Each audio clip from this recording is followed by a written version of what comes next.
Hey everyone, Brad here from Hostfully. I just finished setting up my NoiseAware device and it took me about 5 minutes in total. I unpackaged it, plugged it in, the little light was flashing on the back, and then I downloaded the app on my phone, and after a few easy steps it connected to the Wi-Fi, and now I have my dashboard here for NoiseAware all ready to go. So I haven't had a noise event yet, so we'll wait and see with the next set of guests, and I'll record a video later on, and we'll see how it works in action. But so far it was a super easy setup.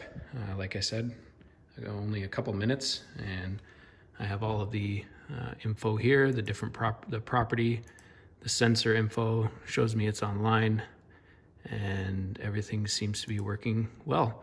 So maybe I'll have to throw a party myself just to test it out, but I will turn the camera off for that.